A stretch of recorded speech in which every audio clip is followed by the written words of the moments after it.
अस्सलामुअलैकुम, good morning. जागो लाहौर में आप सबको खुश आमदीद कहते हैं। मैं हूँ आपकी होस्ट मुनीबा आसिफ। मैं बिल्कुल ठीक ठाक हूँ। आप लोग कैसे हैं? उम्मीद है कि आप सब लोग जहाँ कहीं भी होंगे खैरियत से होंगे और एक भरपूर वीकेंड बनाने की आप लोगों ने तैयारियां भी कर ली होंगी। आज हमारा इस हफ्ते का आखिरी प्रोग्राम है और आपको पता है कि वीकेंड पर हमारी ज़्यादा से ज़्यादा कोशिश यही होती है कि ऐसे टॉपिक्स लेकर आए हम आपके लिए जिससे आप लोगों को ज़्यादा से ज़्यादा इन्फॉर्मेशन मिले और आपका जो वीकेंड है वो भी अच्छे तरीके से गुजर जाए। तो जनाब, आप भी वीकेंड भरपूर अंदाज में गुजारिएगा और खुद को आने वाले दिनों के लिए एनर्जाइज भी करें क्योंकि बहुत ज़्यादा ज़रूरी है। और आज वैसे भी मौसम कदरे बेहतर है, तो ऐसे में जब मौसम अच्छा होता है तो घूमने फिरने का मूड ऑटोमेटिकली बन जाता है। और आप अपनी छुट्टी कैसे गुजारेंगे, वीकेंड पर आपके क्या क्या प्लान्स हैं, वो ज़रूर हमें बताइए। हमारे सोशल मीडिया पेजेस के जरिए आप हमें फीडबैक ज़रूर दें ताकि हमें पता चले आपको हमारा प्रोग्राम कैसा लग रहा है। कोई अच्छी सजेशंस भी हो आपके पास, कोई अच्छे टॉपिक्स हों जो आपको लगता हो कि जागो लाहौर में हम उसके बारे में बात कर सकते हैं, तो वो भी हमें ज़रूर बताइएगा। आपका फीडबैक हमारे लिए बहुत ज़्यादा ज़रूरी है। आज अभी जिस टॉपिक पर बात करने वाले हैं वो है आर्ट और आर्टिस्ट के हवाले से। और आपकी मुलाकात एक बासलाहियत आर्टिस्ट से हम करवाने जा रहे हैं जिन्होंने शहर की खूबसूरती को चार चांद लगाने का बीड़ा उठा रखा है। शहर की दीवारों पर वॉल चॉकिंग होती तो आपने देखी होगी, दीवारों के साथ कूड़े करकट के ढेर भी ज़रूर देखे होंगे, लेकिन उन गंदी दीवारों को साफ करके उन पर खूबसूरत और दीराज़ेब पेंटिंग्स बनते नहीं देखी होंगी, वो भी मुफ्त में ही।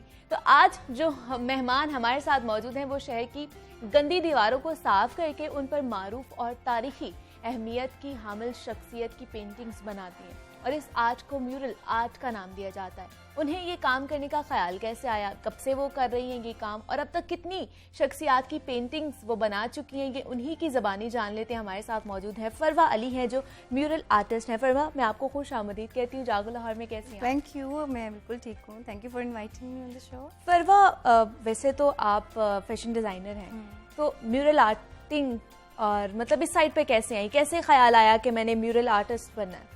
ये ख्याल नहीं आया था, it was an accidental thing. अच्छा, हुआ ऐसा था, मैं ऑफिस में बैठी हुई थी, बीइंग अ फैशन डिजाइनर, मैं ऑफिस में थी, the brand I was working for. वहाँ पे वैसे मैंने ब्रेक टाइम में फेसबुक स्वैप किया कि पोस्ट देखी। एक पोस्ट लगी हुई थी, एक नथिया गली का में इवेंट हो रहा था, रंग दे गलियात के नाम से GDA ने उसको ऑर्गेनाइज करवाया था। तो मैंने कहा ओके, आप जाते हो, टूर है, एंजॉय करके आ जाएंगे, पेंट ही करना है ना, तो let's give it a try. ठीक है। अब जब वहाँ गए और मैंने वहाँ पे एक्चुअली जो ढाबे थे वो पेंट करने थे, ठीक है, जो अगली लगते थे, एक ही कलर के मोनोटोनस से ब्लू कलर के ढाबे थे और वो इतने कोई अट्रैक्टिव नहीं थे।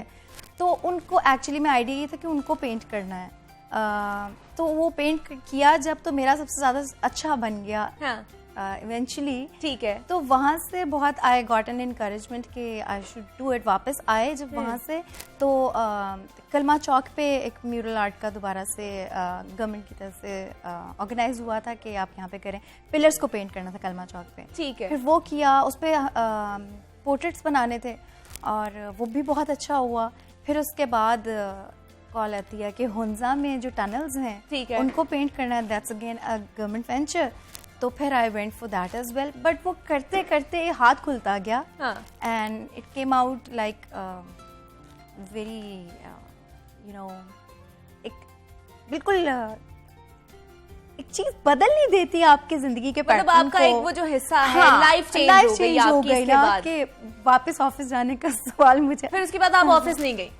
थोड़ा ऐसा गई एंड देन आई रियलाइज कि नहीं, ये अब ये मैं कर सकती हूँ जो एक आर्ट मेरे अंदर छुपा हुआ था, अब ये बाहर आया है। ये एक्चुअली मैं पेंटिंग में बचपन में करती थी, ठीक है, लेकिन इतने बड़े स्केल पे पहले ट्राई नहीं की थी कभी भी।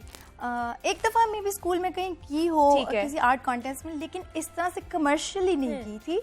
तो वो जो एक लाइफ टर्निंग एक्सपीरियंस आया, तो फिर मैंने कहा it is more of an addictive thing for me, different था, जरा एक डाइवर्जन थी। ठीक है। तो कब से फरवा इसमें हैं आप, कितने साल हो गए हैं कमर्शियली करते हुए? It's been a year now. Okay, almost a year. मतलब ये कोविड में ही आपने स्टार्ट किया? कोविड में स्टार्ट हुआ था, खुद से नहीं किया था, बट वेंचर्स इस तरह के आए कि फिर उसमें प्रूव करती गई मैं अपने आप को, जो मिला टास्क उसको अच्छे से अच्छा करती गई। हर टास्क दूसरे टास्क से जो है ना वो बड़े स्केल पे मिलता था करने का। तो फरवा, जो पहला आपका प्रोजेक्ट था वो याद है, कौन सा आपने आर्ट बनाया था? पहला लाइक वे बैक, बहुत पहले। बचपन में बहुत ज़्यादा आर्ट वर्क करती थी, स्कूल के लिए बहुत कॉम्पिटिशन्स में अपेयर हुई, बहुत कॉम्पिटिशन्स में विन, जिस कॉम्पिटिशन में जाती थी विन करती थी, तो I had that spark already in my skill. तो स्कूल टाइम से लेके फिर अपने ओ लेवल्स, ए लेवल्स में एंड देन यूनिवर्सिटी में भी आके I was a distinction holder, stand out करता था मेरा काम थ्रू आउट। हाँ, और इंटरनेशनल कॉम्पिटिशन्स में बहुत ज़्यादा विन किए, तो इस वजह से I knew I would be. Farwa, अभी तक आपने लाहौर की अगर बात की जाए तो लाहौर के कौन कौन से मकामात पर आपने पेंट किया है? आप अकेली करती हैं या आपकी पूरी टीम है जो काम कर रहे हो आप लोग? इनिशियली टीम थी, बट ग्रेजुअली डिस्कवर ये हुआ कि I have the capability of doing it alone, फिर I ended up doing it alone. Currently I am doing it alone. जितना बड़ा स्केल होता है उस पे it is unbelievable to be doing it alone. बिल्कुल ऐसे ही है। तो I do it myself, I don't have a team any more. अच्छा। मुकामात की आप बात कर रही हैं तो उसमें आप सबसे फेमस तो मॉल 1 है। मॉल 1 की वॉल्स हैं, देन वहाँ पे रेस्टोरेंट है स्वीट टूथ, उसका पूरा इंटीरियर है, and then the woke DHA branch में किया हुआ है लाहौर में। तो ये, और आपका कलमा चौक, और अभी रिसेंटली गैरिसन स्पोर्ट्स अरीना की एक कैफे में किया है। ठीक है। और ये सब आपने अकेले किया है? अकेले मतलब किस तरह मैनेज करती हैं कि आसान काम नहीं है बीइंग अ गर्ल तो बिल्कुल भी नहीं है। हाँ, मतलब सुनने में बहुत ज्यादा आसान लग रहा है, लेकिन करते हुए बिल्कुल भी आसान नहीं हुआ। हाँ, किस तरह मैनेज कर लेती हैं आप? पता नहीं, उस टाइम हो जाता है वो, इट्स लाइक क्रेजी वुमेन। अच्छा। वो जो मेरे अंदर क्रेजी वुमेन है ना, वो बाहर आ जाती है। तो कितनी देर लगती है एक वॉल को पेंट? अच्छा, स्पीड भी मेरा एक जो है ना, वो इसमें एक एडिटिव वो है बेनिफिट है कि मेरी स्पीड बहुत तेज है। अच्छा। तो मैं कर लेती हूँ। जो मैंने सबसे जल्दी किया हुआ है, रिकॉर्ड है मेरा, वो 2.5 दिन कह लें आप, वो है फैसलाबाद में दी वोक का पूरा कोर्टयार्ड करना था। अच्छा। तो वो एक बहुत बड़ा चैलेंज था, वो 2 वीक्स का था अप्रॉक्सीमेटली, लेकिन वो 2.5 days में करना था। अच्छा। और इसके अलावा हुंजा में किया हुआ है, नथिया गली में किया हुआ है। ठीक है। And Lahore, Faisalabad, and there are 2 more cities जिनमें अभी जिनमें आपने करना है, आगे है प्रोजेक्ट आ रहे हैं। तो मतलब इतना मुश्किल काम अकेले करना, और वो भी being a women, being a girl, क्या क्या आपको फेस करना पड़ा? बहुत सी मुश्किलात भी, हर्डल्स भी होंगी जो आपको फेस करनी पड़ी होंगी। अल्हम्दुलिल्लाह I had been fortunate enough कि मुझे उस तरह की हर्डल्स फेस करनी नहीं पड़ी। लाइक मुझे बहुत एनकरेजमेंट रादर मिली है। घर वालों ने सपोर्ट किया जब आपने बताया कि मैं वो तो मैं बहुत ज्यादा कहती हूँ ना, आउट लाउड कहती हूँ कि जो सपोर्ट घर से मिलती है ना, उसके बाद आपको किसी चीज की परवाह नहीं। हाँ। लेकिन बहुत सपोर्ट मिली, बचपन से ही मुझे मिली है ये सपोर्ट, और it has come out like this और on a bigger scale now. तो अच्छा रहा है थ्रू आउट। इस तरह की कोई चैलेंजेस मुझे नहीं फेस करने पड़े। आपके जो जर्नी थी वो स्मूथली चल रही है। सॉर्ट ऑफ स्मूथ थी, थोड़े से हर्डल्स आते हैं, but I won't really count them in. लेकिन यहाँ पर आपको क्या लगता है फरवा, हमने देखा है पहले म्यूरल आर्ट इतना हमने नहीं देखा, इतना कॉन्सेप्ट नहीं था, ये अभी थोड़ा बहुत आता है, लेकिन हमने पहले देखा हुआ है हमारी जो दीवारें बड़ी गंदी होती थी, सफाई का कॉन्सेप्ट यहाँ पर टू बी ऑनेस्ट यहाँ पर नहीं है लोगों को। अब मेरे ख्याल से जो यंगस्टर्स आ रहे हैं उनमें ये ज्यादा आर्ट मौजूद है। अच्छा, मैं आपको बताती हूँ, म्यूरल उस तरह इतने मेगा स्केल पे नहीं था ना। आप पहले देखिए पंजाब यूनिवर्सिटी की रोड की साइड पे काफी ज्यादा हुई हुई थी पेंटिंग्स, लेकिन इस तरह से कमर्शियल साइट्स पे इतने बड़े स्केल पे पहले नहीं था। अच्छा। I was the first one to have done that. तो एक्चुअली में इसमें इन्वॉल्व थे Umar Hussain, the owner of Sweet Tooth. He had that vision कि we should do it collectively. Since he discovered my potential, he got me on board and he said कि Farwa we will be doing this because this is a new thing in Pakistan. क्योंकि Covid में हमारा tourism बहुत compromise हुआ, हमारी वैसे हमारी restaurant industry बड़ी ज़्यादा कॉम्प्रोमाइज़ हुई उसमें। तो उन एरियाज़ को केटर करने के लिए, वहाँ पे हाइप क्रिएट करने के लिए we ended up doing this, ताकि लोग आएँ बैठे वहाँ पे और they can have pictures there. मतलब it should become a talk of town. अच्छा, या तो कैसा फील होता है, मतलब सोशल मीडिया पर भी इस तरह के पिक्चर्स वायरल हो रही होती हैं, वो लोग आर्ट को प्रमोट कर रहे होते हैं, तो जब आपकी जो पिक्चर्स आपके सामने आती हैं तो किस तरह का फील होता है? Feel proud of it obviously. अच्छा लगता है, बट ऑब्वियसली ये भी फील होता है कि अच्छा क्या है, कर लिया, नेक्स्ट देखो। अच्छा। इतना वो सर पे सवार नहीं होता, because I am always looking for next ventures. ठीक है। अच्छा लगता है ऑब्वियसली, अगर रिकग्निशन मिली है, having been a fashion designer in the past, obviously अभी भी, लेकिन जो रिकग्निशन आप मुझे इस काम से मिली है तो वो मेरे लिए एक बड़ी प्राइज पोजीशन है। ठीक है। तो आगे क्या, कौन सा वेंचर आप स्टार्ट करने वाली हैं? आगे कोई है नए प्रोजेक्ट्स? यस है, अभी यहाँ से जाके मुझे एक जगह पेंट भी करना है। ठीक है। या अभी हाईलाइट नहीं करूंगी वो जब तक हो नहीं जाता। ठीक है। और उसके बाद कमिंग वीक में एक और जगह पे जाके प्रोजेक्ट करना है। तो क्या सिर्फ कमर्शियली ही आप ये कर रही हैं, या कोई बहुत से लोग घर पे भी आपको बुलाते हैं कि घर पर भी आके हमारा डिकोर करके जाएं? बिल्कुल interior, I do interior projects as well. Okay. और लेकिन फिर उसको उस तरह से फीचर नहीं कर सकते क्योंकि प्राइवेट होते हैं, people do not really like it, but ज़्यादा majorly जो मेरे पास काम है वो commercially है, because I think I've become a commercial artist now. हाँ, and I enjoy doing it commercially. ठीक है। हाँ। तो कितना खर्चा आ जाता है फरवा, अगर एक बात की जाए, मतलब एक पेंटिंग की, या आपने एक दीवार पेंट करनी हो खर्चा ब्यूटीफाई करने के लिए? देखिए, एक तो पहले होता है ना, वॉल अगर खराब है, गंदी है, तो उसको एक तो पहले उन्हें वेदर शीट की कॉस्ट बेयर करनी पड़ती है अगर आउटडोर में है, and majorly I target outdoor. अच्छा, ठीक है। उसको वेदर शीट से पहले आपको उसका कॉस्ट बेयर करनी पड़ेगी। देन आपको मटेरियल की, जिसमें आपके ब्रशेज होंगे, आपका टर्पेंटाइन होता है, आपके पेंट्स होते हैं, अब वो कॉस्ट अलग से बेयर करनी पड़ती है। Apart from that is in service charges, what I will charge, and अगर बहुत बड़े स्केल पे फिर उसमें क्रेन चार्जेस है, क्रेन रेंट्स है। ठीक है। तो उसके अलावा फिर आपकी बिजली और ये वो उसका जनरेटर का बिल जो उसमें क्रेन में फ्यूल डलेगा, so there are lot of cost involve in it. तो ये जो इतना ज़्यादा आप हमें बता रही हैं प्रोसेस में, डिफरेंट लोगों से आपने मिलना भी है, परचेज भी करनी है चीज़ें, ये सब खुद करती हैं? जो पेंट परचेज करना होता है वो तो एज पर माई डिज़ाइन जो मैंने उसके ऊपर एग्जीक्यूट करना है पेंटिंग, वो मुझे उसके हिसाब से पेंट खुद सेलेक्ट करना पड़ता है, वो जाना पड़ता है के लिए, बट विद देम जो आप जिन्हें करवाना है। और लेकिन जो आपकी क्रेन है और जो वहाँ पे आपकी इसके फोल्डिंग्स हैं मंगवानी उन्होंने, वो तो अरेंज कर, वो उन्होंने अरेंज खुद करना। अच्छा, हाँ, ठीक है। जो क्लाइंट्स हैं उन्होंने ऑलरेडी, ठीक है। और कमर्शियली उनके पास ये होती हैं सोर्सिंग की, हाँ, तो इतना इशू नहीं होता, वो इतना इशू नहीं होता।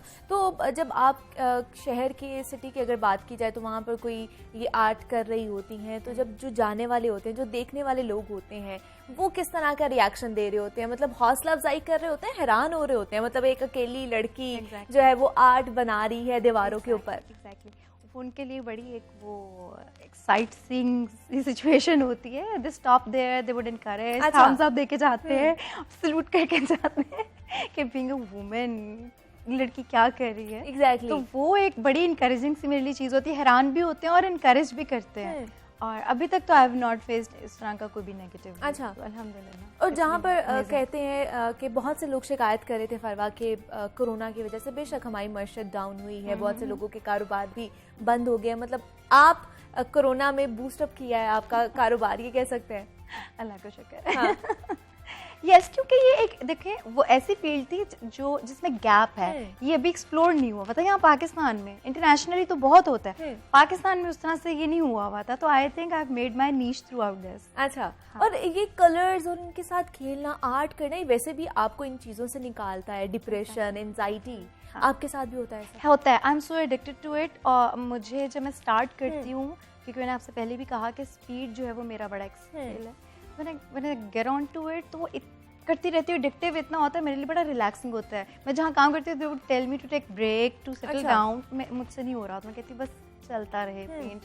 तो वो बहुत ज़्यादा एक मेंटल थेरेपी है for me at least it is. तो जब घर पे आती हैं आप ये सारा काम काज करके, घर पर भी आके करती रहती हैं पेंटिंग्स और चीज़ें, या घर पे सिर्फ रेस्ट मोड पे होती हैं आप?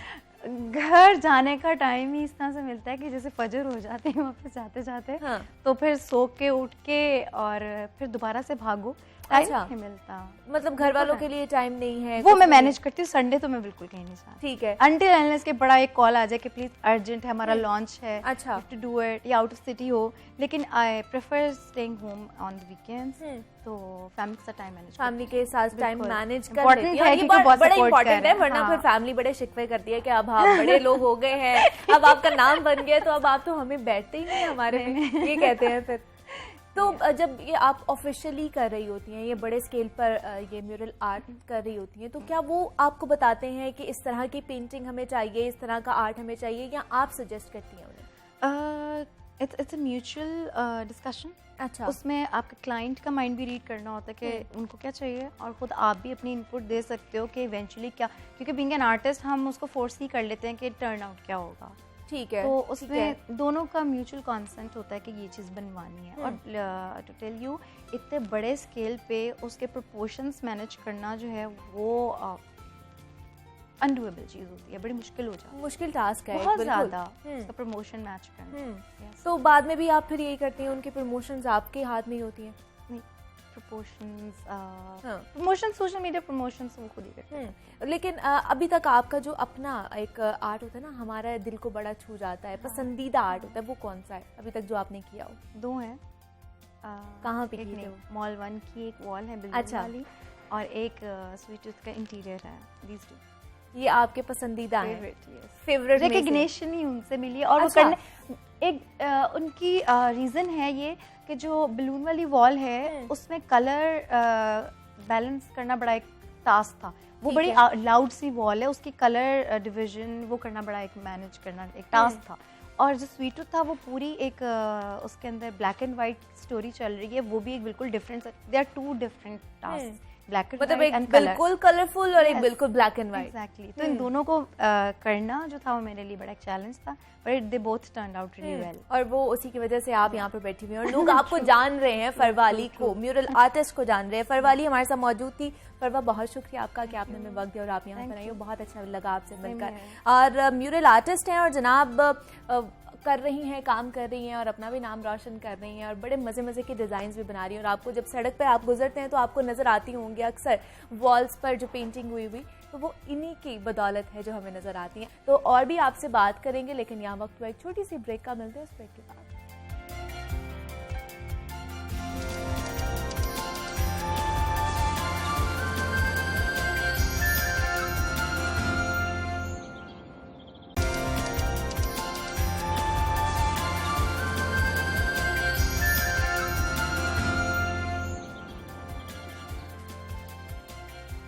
वेलकम बैक टू जागो लाहौर। जनाब, इस सेगमेंट में कुछ जिक्र कर लेते हैं मुहलिक कोरोना वायरस के हवाले से। तो कोरोना वायरस की तीसरी लहर में कुछ कमी के बाद सुख का सांस आने ही वाला था कि एनसीओसी की जानिब से मुहलिक वायरस की चौथी लहर की आमद से खबरदार किया जा रहा है। और गुज़श्ता रोज वफाकी वजीर मनसूबाबंदी असद उमर का ट्वीट सामने आया है, जिसमें उनका कहना है कि 2 हफ्ते पहले मैंने ट्वीट में बताया था कि हमारे मसनूई जहानत के मॉडल्स मुल्क में वायरस की चौथी लहर के इम्कानात जाहिर कर रहे हैं और अब चौथी लहर के आगाज के इब्तदाई इशारे वाज़े तौर पर सामने आ रहे हैं। एसओपीज़ पर अमल दरामद में कमी और वायरस की मुख्तलिफ इकसाम बिलखसूस भारतीय किस्म का फैलाव तशवीश का बायस और वायरस फैलने की वजह बन सकता है। और पाकिस्तान में कोरोना वायरस की डेल्टा किस्म के केसेस में भी मुसलसल इजाफा देखने को मिल रहा है।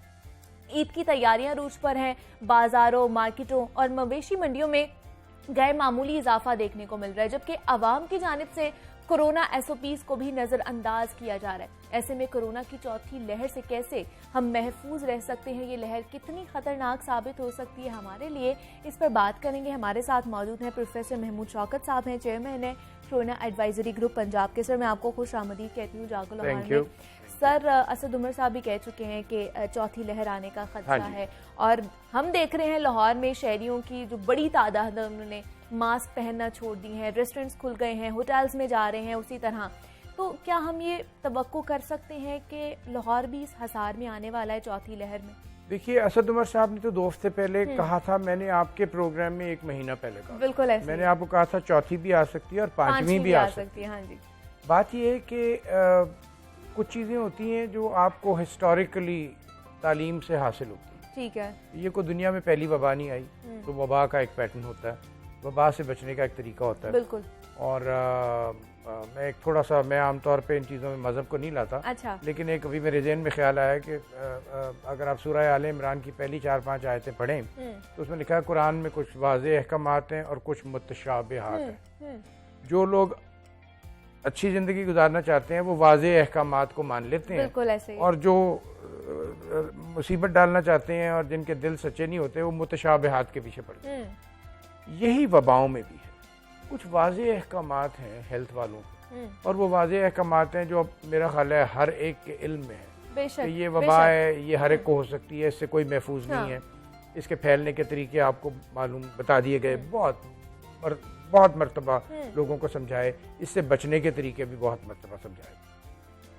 इसकी हौलनाकी का भी बहुत तबसरा हो गया कि जब ये जिसको हो जाती है तो ये दुरुस्त है कि 80-85% लोगों को कुछ नहीं होता, लेकिन जिनको होता है उनमें certain number of people die और उनकी बड़ी एक मुश्किल हॉस्पिटल में मुद्दत गुजरती है। तो अब बात ये है कि हम जो बार बार चीज़ कर रहे हैं वो ये है कि हम उन चीज़ों के बारे में आ जाते हैं जो कंफर्म नहीं है। हम सारे अपने अपने हिसाब से लगाते हैं, और बदकिस्मती से इस वक्त सोशल मीडिया पे आप जो मर्जी चाहें अपलोड कर दें, तो जिसका दिल में जो आता है वो अपलोड कर देता है। कोई कहता है कोरोना ख़त्म हो गया, कोई कहता है कोई ख़तरनाक चीज़ नहीं है, ये तो नज़ला ज़ुकाम है। अब हकीकत ये है कि कोरोना है, ख़त्म होने का भी इसका कोई इम्कान नहीं। हमारे पास टोटल पार्शली वैक्सीनेटेड 1 करोड़ लोगों के करीब है, और जो कम्प्लीटली वैक्सीनेटेड है वो 35 लाख है। तो 35 लाख लोग प्रोटेक्टेड हैं, ठीक है, जिनको वैक्सीनेशन हो चुकी है। जो 1 करोड़ है वो तो जब दूसरी वैक्सीन लगेगी और उसके बाद 2 हफ्ते के बाद वो प्रोटेक्टेड होंगे, ठीक है। उसके बाद फिर कुछ इसमें नॉन रिस्पॉन्डर्स होते हैं। ये अच्छा। ज़रूरी नहीं कि जिसको वैक्सीन लग गई वो एंटीबॉडीज बना दे, कुछ लोग नॉन रिस्पॉन्डर्स होते हैं, ठीक है। तो उनके नज़दीक उनके लिए फिर सवाए एहतियात के और कोई तरीका नहीं। अब आपको ये मालूम करना कि कितने फ़ीसद लोगों को वैक्सीन के बाद 100% प्रोटेक्शन होगी और कितने फ़ीसद को कम प्रोटेक्शन होगी और कितनों को नहीं होगी, ये एक बहुत बड़ा काम है जो किया नहीं जा सकता। ये मुश्किल टास्क है बेशक, कॉस्ट इफेक्टिव भी नहीं है, मुश्किल भी है। तो फिर हल क्या है? हल ये है कि जो आपको पिछले 2 साल से हम बता रहे हैं कि आपने एहतियात करनी है, बिल्कुल आपने मास्क पहनना है, SOPs का ख्याल रखना है, भीड़ की जगह पे नहीं जाना। ईद तो फिर भी आ जाएगी, लेकिन जिंदगी दोबारा तो नहीं आएगी बेशक। तो वो तकलीफ भी जो आप खामखा की अपने ऊपर डालेंगे वो भी नाजायज़ है। तो बात ये है कि हम समझते हैं कि लोग तालीम हासिल कर लेते हैं, लेकिन बदकिस्मती से ये एक ऐसा इशू है जिसमें उनकी अपनी ज़ाती ज़िंदगी ख़तरे में है, लेकिन तालीम हासिल करने का जो हमारा ग्राफ है वो बहुत कम है, बहुत स्लो है। लोग अभी तक इसके बारे में शकूक व शुबहात, और दूसरा बड़ा मसला ये है, जो ही लोग कुछ इसके बारे में थोड़े संजीदा होते हैं तो एक और ऐसी मार्केट में सोशल मीडिया के थ्रू खबर आ जाती है कि ये तो है ही कुछ नहीं, कभी को वैक्सीन के बारे में आ जाती है, 2 साल बाद आप मर जाएंगे, ये हो जाएगा। वो सारा जो हमारा एक क्रिएट मोमेंटम होता है वो खराब हो जाता है। बिल्कुल ऐसे ही। तो बदकिस्मती ये है कि अब इस वक्त हम इसके मिडल में हैं, और पिछले समझे जो हम शुरू वाली सूरत हाल 200 से दोबारा जो केसेस हमारे बढ़े हैं वो तकरीबन 1 साल के बाद बढ़े, 1 महीने के बाद बढ़े। हाँ जी, ऐसे ही है। और हमारी जो पिछली 3 पीक्स का तरीक़ाकार ये है, वो यही है कि पहले ग्रेजुअल राइज होता है और फिर अल्लाह ना करे इसका पैटर्न वही है कि जैसे शुरू में हल्का सा बढ़ता है और फिर एकदम बढ़ना शुरू हो जाता है। दूसरा सर, ईद की भी बात आपने की है, ईद भी सर पे आ पहुंची है। बकर मंडियाँ उनका भी इनेकाद कर दिया गया है, वहाँ पर भी व्यापारी हैं, गाहक भी जा रहे हैं। वहाँ पर हम व्यापारियों की तरफ से कोई एहतियात नहीं देख रहे, गाहक भी जा रहे हैं तो बगैर मास्क के जा रहे हैं। वहाँ पर कैसे लोगों को रियलाइज करवाएं कि वो गलत कर रहे हैं? पिछले साल तो वैसे इस पे काफ़ी प्राइमरी हेल्थ वालों ने मेहनत की थी, और वहाँ पर काफ़ी पॉइंट्स भी बनाए थे जहाँ पर मास्क भी चेक होते थे, मास्क प्रोवाइड भी किए जाते थे, व्यापारियों के टेस्ट भी हुए थे, कुछ एनिमल्स के टेस्ट भी हुए थे। मेरा ख्याल है ये सब कुछ वही प्लान दोबारा भी लगेगा। अच्छा। लेकिन जैसे मैंने आपको बताया कि इतना लंबा पीरियड हो गया, 1.5 साल में लोगों ने बिल्कुल अब प्रैक्टिकली इसको इनकार कर दिया फॉलो करने से। ठीक है। तो कानून कभी भी जबरदस्ती इम्प्लीमेंट करना नामुमकिन होता है, बिल्कुल, जब तक लोग दिल से कानून को ना माने। अब हेलमेट है, हेलमेट एक आदमी के ज़ाती फ़ायदे के लिए है, लेकिन जब तक वो उसमें यकीन नहीं रखेगा कि ये उसके फ़ायदे के लिए है, वो कभी हैंडल पे लटका लेते हैं, कभी सीट पे बांध लेते हैं। तो ये लोगों को समझाना, असल बात ये है कि इसमें किसी का कोई फ़ायदा नहीं है।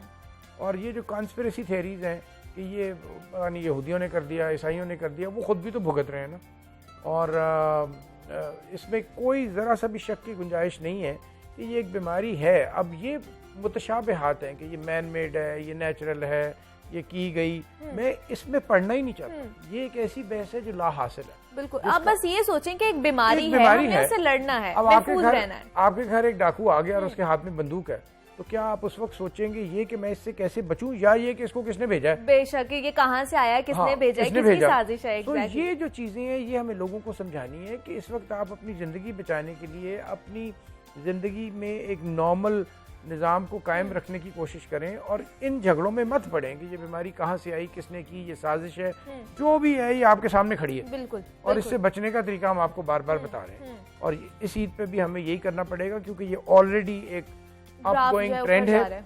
अगर इस ट्रेंड को हमने यहाँ पर ना रोका और हमने इसको मजीद हवा दी तो ये आग भड़केगी। सर, ग्राफ ऊपर जा रहा है। दूसरा, हम देख रहे हैं हर चीज़ खुलती जा रही है। सिनेमा हॉल्स हो गए हैं, शादी हॉल्स हो गए, रेस्टोरेंट्स हो गए, इवन के अब सब लोग शिमाली इलाका जात का रुख कर रहे हैं, वहाँ पर जा रहे हैं। छुट्टियाँ होंगी, बच्चों को भी छुट्टियाँ होगी, सारे घर पर हैं, तो वहाँ पर हम कैसे इंश्योर करेंगे कि लोगों ने वैक्सीनेशन करवाई है कि नहीं करवाई, क्योंकि एक बड़ी तादाद वहाँ पर जा रही है। हाँ। और कोरोना फैलने का सबब बन सकता है। वैसे हुकूमत ने कल फैसला तो किया है कि होटल्स वाले पाबंद होंगे कि उसी को देंगे रेंट पे रहने की जगह जिसके पास एक वैक्सीनेशन सर्टिफिकेट होगा। ओके। अब कल ये भी प्रपोजल थी कि ट्रेवल करने वालों के भी वैक्सीनेशन सर्टिफिकेट्स चेक किए जाएंगे। ठीक है। लेकिन बात यह है कि हम जितने कानून पे अमल करने वाले लोग हैं वो हमारा कोई रिकॉर्ड अच्छा नहीं, तो हम तो रास्ता निकाल लेते हैं कानून को तोड़ने का, ऊपर से लेके नीचे तक। तो ये चीजें अपनी जगह बिल्कुल बजाएं, लेकिन जो बार बार मैं कहता हूँ, जब तक लोगों के दिलों में एहसास नहीं पैदा होगा, कानून की मदद से आप कितनी चीजें पहले हासिल कर चुके हैं। क्या आप अपनी ट्रैफिक को ठीक कर चुके हैं? नहीं। क्या आप जनरल लॉ एंड ऑर्डर को ठीक कर चुके हैं? क्या आप लोगों को तमीज से बात करनी सिखा सकते हैं? कानून से नहीं सिखा सकते। क्या आप रिश्वत पे काबू पा सकें? क्या आप बदउनवानी पे काबू पा सकें? तो ये वही सूरत हाल है जहां अवामी रिएक्शन है, एक मसला है और एक मसले का हल है। जब तक लोग इसके बारे में खुद संजीदा नहीं होंगे, आप जो मर्जी कानून बना लें, इसका हल नहीं होगा। लेकिन साइमल्टेनियसली कानून बनाना भी बहुत अहम है। और मेरा ख्याल है इस वक्त एक अच्छी बात यह है कि हुकूमत ये कानून साजी तवातर से ज़रूरत के मुताबिक कर रही है। अब इस पे अमल करना लोगों का काम है। अमल करवाने के लिए इतनी बड़ी लॉ एनफोर्सिंग एजेंसीज आपके पास नहीं हो सकती कि हर आदमी के ऊपर एक पहरेदार बिठा दिया जाए। तो हमें ये आपके थ्रू, बाकी चैनल्स के थ्रू, अखबारात के थ्रू बार बार लोगों को यही याद दिलाना है कि ये आपके फायदे के लिए है, इसमें किसी और का कोई फायदा नहीं है। ऐसे ही है, आप महफूज रहेंगे, आपके चाहने वाले महफूज रहेंगे। सर, दूसरा, डेल्टा वायरस की अगर बात की जाए तो वो पाकिस्तान में आ चुका है, कितने केसेस उसके रिपोर्ट हुए हैं, कितना खतरनाक है? पहली बात तो ये है कि आपने अभी शुरू में कहा था भारतीय वायरस, तो ये अच्छी टर्म नहीं है। अच्छा। ये जो साइंस में इस तरह के अल्फाज नहीं इस्तेमाल किए जाते, चाइनीज या भारतीय या क्या। सो ये एक वेरिएशन है डेल्टा वायरस, कहीं भी हो सकती, दुनिया के किसी हिस्से में भी हो सकती। डेल्टा भी और लैम्डा भी है, दोनों रिपोर्ट हुए हैं, लेकिन को बहुत बड़ा नंबर अभी नहीं है। लेकिन इस वायरस का अजाब यही है कि ये बहुत जल्दी बड़े नंबर्स में फैल जाता है। तो मेरे पास एग्जैक्ट फिगर्स नहीं है, क्योंकि ना ही वो हम बताना चाहेंगे, क्योंकि उससे फिर लोगों में एक गलत एतमाद पैदा हो जाता है कि ये खतरा नहीं है, या घबरा जाते हैं। तो हम दोनों चीजें फिलहाल नहीं करना चाहते, लेकिन वो आइडेंटिफाई हुआ है। अच्छा। और वो बहुत इन्फेक्शियस वायरस है जो बच्चों को भी इफेक्ट करता है, जो बहुत तेजी से फैलता है। और गो के उम्मीद यही है कि वैक्सीनेटेड लोग उससे महफूज रहेंगे, लेकिन कुछ थोड़े से शवाहिद ये भी हैं कि कुछ वैक्सीनेटेड लोगों में भी हो सकता है। अच्छा, मतलब क्यों? जो हमारी वैक्सीन लग रही है वो तो मैंने आपको बताया ना कि नहीं, वैक्सीन हमारी ठीक है, बाकी दुनिया में भी यही देखा जा रहा है। वो ये है कि जेनेटिक वेरिएशन है ना, अगर प्रोटीन का कोई थोड़ा सा स्ट्रक्चर बदल गया, ठीक है, तो ये जरूरी नहीं कि 100% प्रोटेक्शन फिर हो। अच्छा। तो वो लेकिन अभी इसके ऊपर कुछ कहना कबल अज़ वक्त है, क्योंकि अभी इसके ऊपर कोई डिटेल स्टडी नहीं है। लेकिन जो सबसे अहम बात है कि वो बात फिर भी कायम रहेगी कि अगर आप वैक्सीनेटेड हैं और आप हिफाजत करते हैं और आपको ज़्यादा वायरस लोड नहीं मिलता, तो आपकी बीमारी की शिद्दत कम होगी। और दूसरा सर, हम देख रहे हैं कि अब वैक्सीन की जो दूसरी डोज है वो 41 दिन के बाद लगनी शुरू हो गई है, पहले 3 हफ्ते बाद थी। तो बहुत से लोग परेशान भी हैं कि अगर 41 दिन बाद लगेगी दूसरी डोज तो पहली डोज का असर खत्म ना हो जाए। ऐसा कुछ है? ऐसा कुछ नहीं है, ठीक है, बल्कि 4-4 महीने बाद भी लगाएं तो उतनी ही इफेक्टिव है। अच्छा। ये नहीं आप कर सकते कि 1 साल का गैप डाल दें, लेकिन 3-4 महीने में कोई फर्क नहीं पड़ता। कोई फर्क नहीं पड़ता 41 दिन का या 3 हफ्तों का। दूसरा सर, ये बड़े आजकल लोग परेशान हैं कि जिन्होंने ऑलरेडी चाइनीज वैक्सीन लगवा ली है, अब उन्होंने बाहर ट्रेवल करना है तो उनको फाइजर या एस्ट्राजेनेका लगवानी है, तो क्या वो उस वैक्सीन के बाद एस्ट्राजेनेका या फाइजर लगवा सकते हैं? हाँ जी, ये कुछ कानूनी तौर, हाँ नहीं, टेक्निकली तो लगवा सकते हैं। अच्छा। उसमें तो बल्कि अब तो कुछ एविडेंस है कि अगर आप ये कॉकटेल्स लगवाते हैं कि आपने एक कोई लगवाई और दूसरी कोई लगवाई तो वो ज्यादा इफेक्टिव है। अच्छा, हाँ, ये एविडेंस आ गई है खासी के लोग तो अब प्रमोट कर रहे हैं कि आप मुख्तलिफ किस्म की वैक्सीन मिला के लगाएं। ठीक है। लेकिन प्रॉब्लम जो हमारे यहाँ आ रही है वो ये है कि जिन लोगों ने ट्रैवल करना है उनको फाइजर लग तो जाएगी, लेकिन अगर वो पहले से वैक्सीनेटेड हैं तो उनको फाइजर का फिर सर्टिफिकेट हासिल करने में दिक्कत आ रही है, क्योंकि नादरा के डेटाबेस में वो साइनोफार्म वैक्सीनेटेड। बिल्कुल। अब इसका हमने लिखा है डिपार्टमेंट को और इसका भी को हल निकालेंगे। अच्छा, अभी इसका हल निकाला जाएगा क्योंकि बड़ा परेशान कौन मसला है और बहुत जिसने ट्रैवल करना है उसको तो फाइजर का सर्टिफिकेट चाहिए ना। बिल्कुल। लेकिन जब वो नादरा पे जाता है तो उसको अगर पहले साइनोफार्म लगी है तो उसको साइनोफार्म का ही मिलेगा। तो इसका को हल निकलेगा, जैसे जैसे मसाइल आते हैं उनका हल निकाल लिया जाता है। दूसरा सर, ये जो पाकिस्तान में असेंबल शुदा पाकवैक है, इसकी बड़ी प्रोडक्शन हो चुकी है, तो ये कब तक आ जाएगी? अब बेसिकली तो पाकवैक को पाकिस्तान की बनाई हुई वैक्सीन नहीं है, ये वो चाइनीज वैक्सीन ही है जिसको आप बुनियादी तौर पे समझें कि आप पैकेज यहाँ कर रहे हैं कि आपको बड़े बड़े डोज आ जाएंगे और आप छोटे डोजों में यहाँ कर रहे हैं। ठीक है। तो वो तो ऑलरेडी अवेलेबल है और कुछ सेंटर्स पे उसकी तरसील भी हो चुकी है और उसकी प्रोडक्शन जिस तरह बढ़ती जाएगी तो मेरा ख्याल है ग्रेजुअली हम टोटली पाकवैक पे ही आ जाएंगे सरकारी वैक्सीनेशन में। फिर अपनी ही जो बनाई हुई या पैकेजिंग की हुई अपनी ही उस पे आ जाएंगे। दूसरा सर, आपने बताया कि डेल्टा वायरस जो है वो बच्चों में भी बहुत ज्यादा तेजी से फैल रहा है, तो फिर बच्चों के नहीं, ऐसा बहुत ज्यादा तेजी से तो नहीं फैल रहा, लेकिन फिलहाल एविडेंस है कि बच्चे भी इफेक्ट हो रहे हैं। अच्छा। और एहतियात तो वही है कि आपने अपने 2-3 साल से बड़ी उम्र के जो बच्चे हैं उनको भी मास्क पहनने की आदत डालें, उनकी भी उसी तरह देखभाल करें कि तो क्या हम बच्चों के मतलब उनके हिसाब से आएंगे कि उनको भी वैक्सीन लगना शुरू हो जाए, क्योंकि बाहर के ममालिक में तो बच्चों को भी लग रही है। हाँ, 12 साल तक के बच्चों को लग रही है। होता ही है कि वैक्सीनेशन का या किसी भी दवाई का अमल ये है कि पहले ये ट्रायल्स पे लगाई जाती है, फिर इसका सेफ्टी प्रोफाइल डिटर्मिन। अब क्योंकि ट्रायल्स में पहले 18 साल से बड़े लोगों को लगाई गई थी तो ये पता नहीं था कि 18 साल से छोटों को लग सकती है कि नहीं। अब 12 साल तक आ गई है, लेकिन 12 साल से छोटों को अभी वैक्सीनेशन का कोई तस्वुर नहीं है, जबकि हम पोलियो में, हम मीजल्स में सब छोटे बच्चों को वैक्सीन लगाते हैं। तो ये सिर्फ वक्त की बात है, जब पता लग जाएगा कि किस उम्र तक ये लगानी सेफ है तो फिर ये छोटे बच्चों में भी आ जाएगी। छोटे बच्चों में भी आ, लेकिन अभी 12 से नीचे नहीं आएगी। अभी 12 से नीचे नहीं आएगी और इस पे अभी भी काम किया जा सकता है। लेकिन आगे बच्चे जब उनका स्कूल खुल जाएगा 1 महीने के बाद, तो उनके लिए फिर एहतियात करना बहुत ज्यादा जरूरी होगा। उनके लिए जो सबसे जरूरी एहतियात होगी वो ये होगी कि स्टाफ और सीनियर क्लासेस के बच्चों को पहले वैक्सीनेट कर दिया जाए। अच्छा। क्योंकि अभी भी बहुत छोटे बच्चों में इसका इंसिडेंस देखें, जब आप किसी चीज को कैलकुलेट करते हैं तो आप कॉस्ट इफेक्टिव देखते हैं, उसके बाद आप रिस्क एनालिसिस करते हैं कि कौन सी पॉपुलेशन एट रिस्क है। जैसे आपको याद होगा कि सबसे पहली पॉपुलेशन जिसको लगाया गया 65 साल से ज्यादा थी, क्योंकि वो सबसे ज्यादा एट रिस्क थी। उसके बाद फिर ग्रेजुअली ये उम्र कम की गई क्योंकि जवानों में, नौजवान लोगों में ये बहुत कम बीमारी खतरनाक थी। अब इसी तरह ग्रेजुअली नीचे आता जाएगा। बच्चे अभी भी हाई रिस्क ग्रुप में नहीं है। अच्छा। मुतासिर पहले की निस्बत ज्यादा हो रहे हैं लेकिन हाई रिस्क ग्रुप में नहीं। अच्छा। तो अब ये ग्रेजुअली फिर नीचे आता जाएगा। तो आप ये जो तादाद है जो लोग वैक्सीन लगा रहे हैं उससे आप मुतमईन हैं? उतनी तादाद आ रही है जितनी हम एक्सपेक्ट कर रहे हैं? फिलहाल इस हद तक कि जितनी वैक्सीन आ रही है उस हिसाब से लग भी रही है, तो एक मुनासिब डायनामिक्स चल रहे हैं। अच्छा। लेकिन अगर आप ओवरऑल वैक्सीनेशन की रफ्तार के ऊपर गौर करें तो वो हमारे मुल्क के लिए अभी भी कम है। जैसे मैंने बताया 1 करोड़ 40 लाख लोगों को 1 डोज लगी है और सिर्फ 35 लाख लोग हैं जिनको दोनों डोजें लग चुकी हैं और जो प्रोटेक्टेड है। हाँ, जहाँ आपकी 22 करोड़ आबादी में कम से कम 10 करोड़ एडल्ट्स होंगे, तो फिर उस हिसाब से अगर देखें तो अभी हम बहुत पीछे हैं।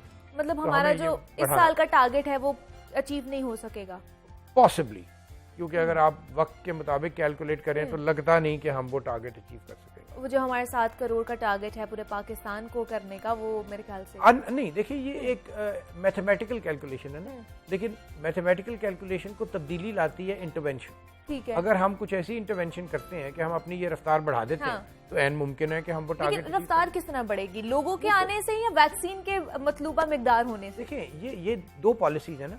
एक तो इस वक्त जैसे मैंने बताया कि हमारे पास वैक्सीन की अवेलेबिलिटी तो लिमिटेड है ना।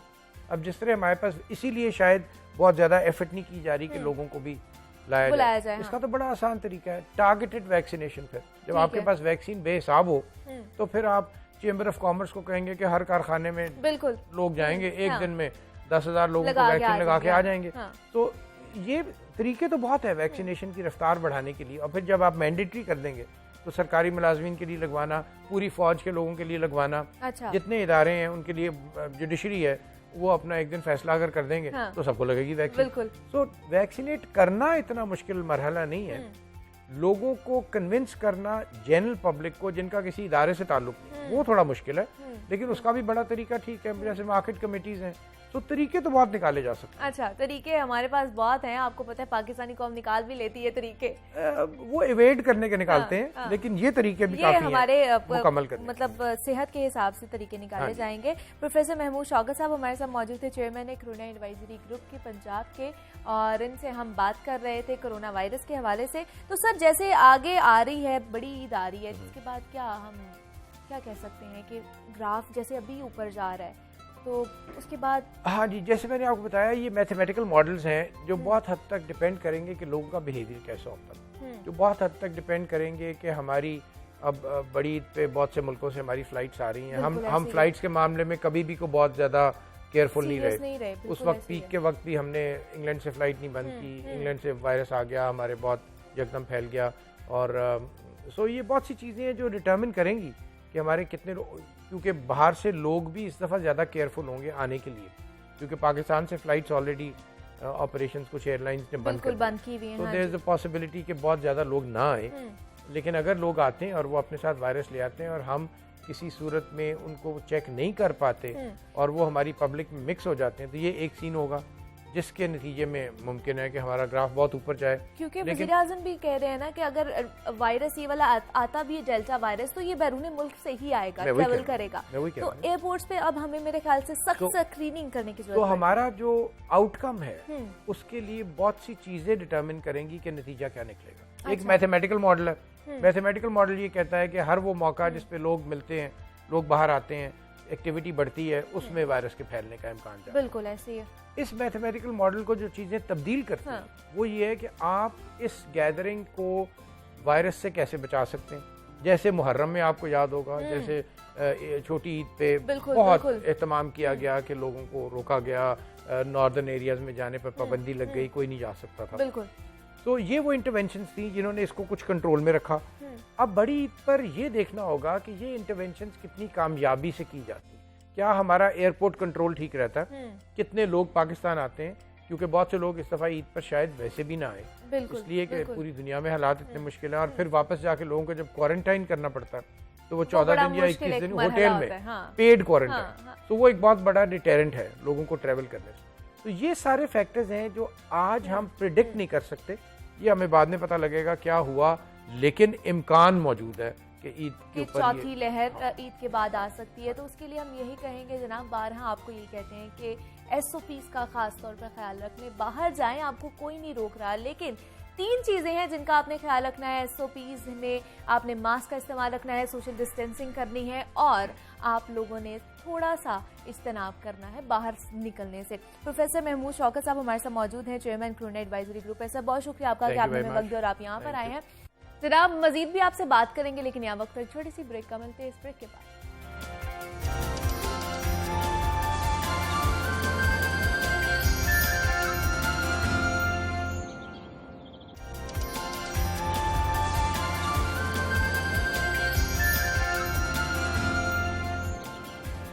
वेलकम बैक टू जागो लाहौर। जनाब, सैटरडे है और आपको पता होता है कि वीकेंड पे हमारा जो प्रोग्राम होता है वो काफ़ी हलचल कह लें या बड़ा लाइटेड नोट पर होता है। तो आज जैसे मैंने ब्रेक पर जाने से पहले आपको बताया था कि 2 बासलाहियत फनकारों से आपको मिलवाना है। एक तो है हमारे पास मोहसिन फयाज हैं जो सिंगर भी हैं, हारमोनियम प्लेयर भी हैं, सूफी और गज़ल गायक हैं, और उनके साथ हमारे साथ मौजूद हैं तबला प्लेयर हैं अकील याकूब हैं। मैं आप दोनों को खुश आमदीद कहती हूँ जागो लाहौर में। कैसे आप दोनों? कैसे मोहसिन आप? बहुत शुक्रिया, अल्हम्दुलिल्लाह। आप सुनाएं? मैं भी बिल्कुल ठीक ठाक। मोहसिन, कब से स्टार्ट किया आपने? बचपन से ही स्कूल लेवल पे मुझे वो है शौक था इस चीज का। अच्छा। शौक था, लेकिन स्कूल में क्लासेस स्टार्ट हुई म्यूजिक की। अच्छा। तो तब से जो है ना मैं म्यूजिक पे ही आप करना शुरू कर दिया। तो घर वालों ने सपोर्ट किया? कि घर वालों ने decide शुरू करें? शुरू में रेस्ट्रिक्शन लगाई कि सिर्फ स्टडी पे फोकस करो, अच्छा, लेकिन अब जो है ना अब वो सपोर्ट करते हैं। हम वो सपोर्ट कर रहे हैं। तो अभी स्टडीज के साथ साथ ही इसको कंटिन्यू जी किया हुआ बिल्कुल है? बिल्कुल, स्टडी के साथ साथ मैं म्यूजिक को भी कर म्यूजिक को भी कर रहे हैं, ठीक है। तो पहले आप आज क्या हमें सुनाने मैं वाले आपको हैं? एक कलाम सुना रहा हूँ, माए ठीक नी है। माए मेरे गीतां दे नैना विच। जरूर जरूर।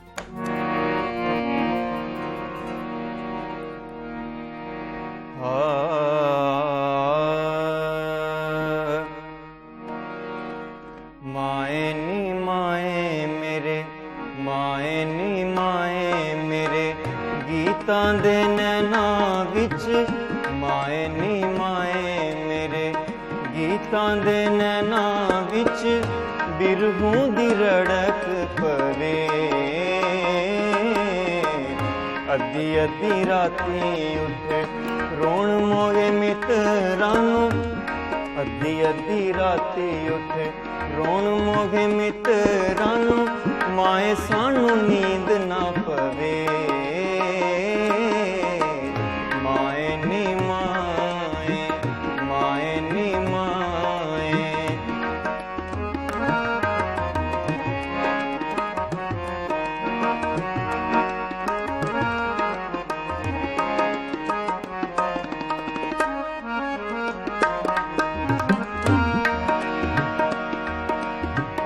भै बेशुगंधियां च बन्ना पहचाननी दे, तां भी साडे भीड़ ना सवे,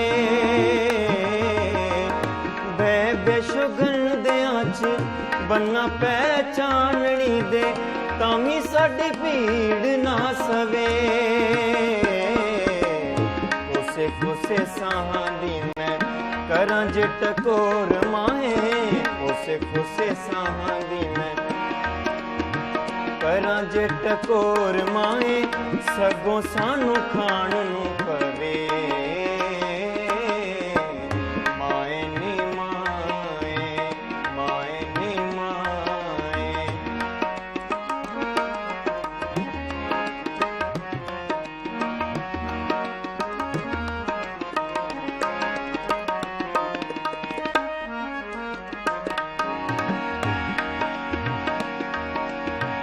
आपे नी मैं बालड़ी हाँ, हाले आपे मतां जोगी, मत केड़ा इस नूं दवे,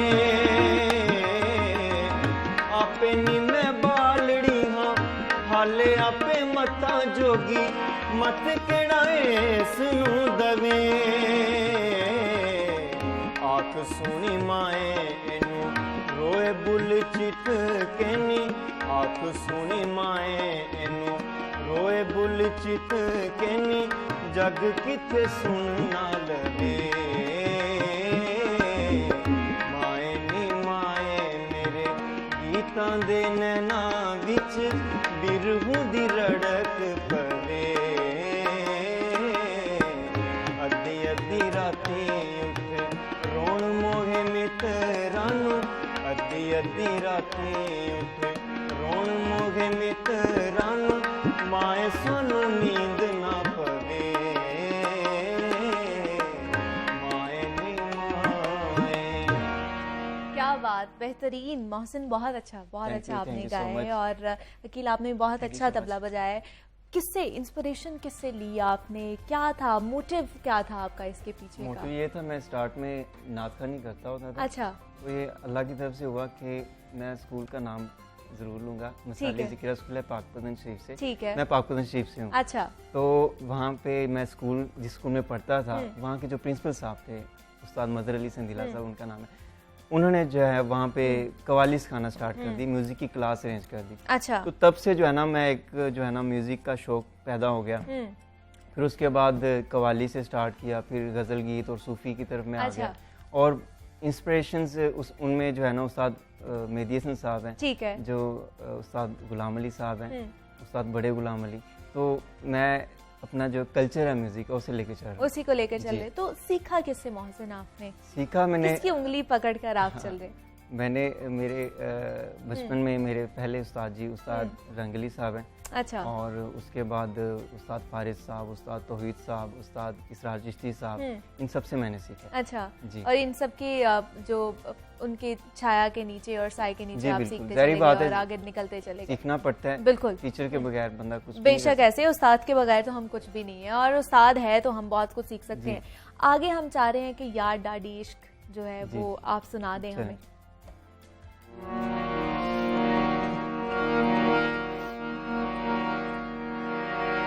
हाँ इश्क ते आतिश दू ही बराबर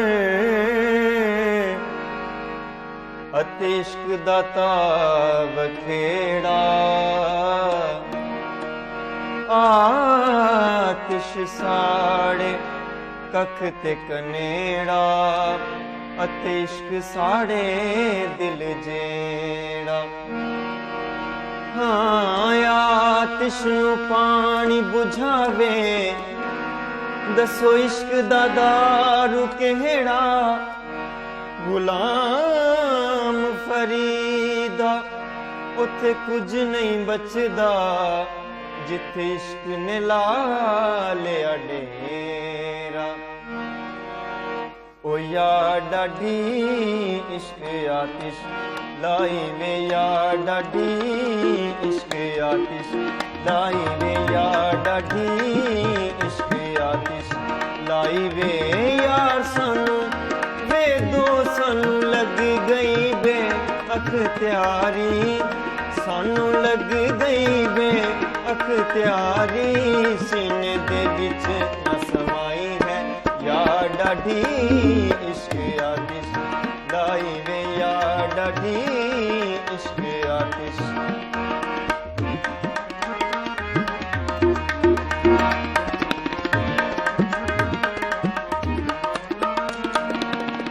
इश्क अवेड़ा बहन न देंदा इश्क अवेड़ा बहन न देंदा थी गदा कर मस्त करेंदा थी गदा कर मस्त करेंदा गति गति शाम आई है या डाढी इश्क आतिश लाई वे या डाढी इश्क आतिश लाई वे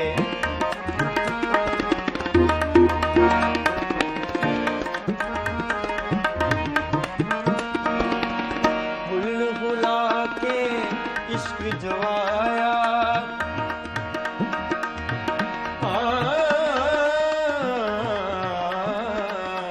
हुल हुला के इश्क जवाया मोहब्बत डाढ़ा शोर मचाया मोहब्बत डाढ़ा शोर मचाया था नाच नचाई है या डाढी इश्क आतिश लाई वे या डाढी इश्क आतिश लाई वे यार सानू वे दो सानू लगी गई बे अख्तियारी सानू लगी गई बे अख्तियारी सीने दे विच न समाई है या डाढी इश्क आतिश लाई वे या डाढी इश्क आतिश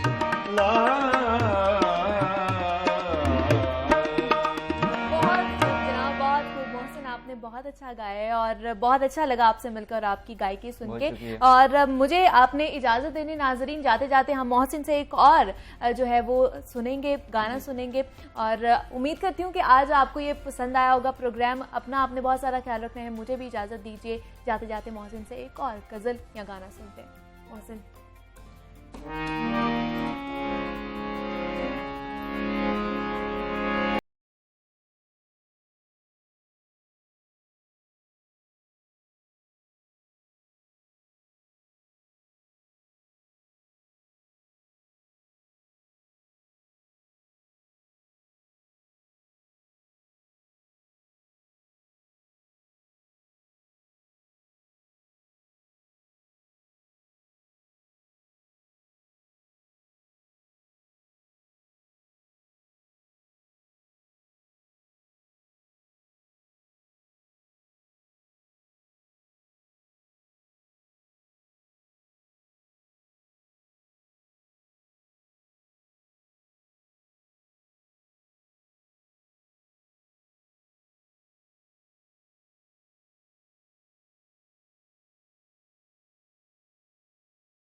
हुस्न के तारों से कम नहीं है।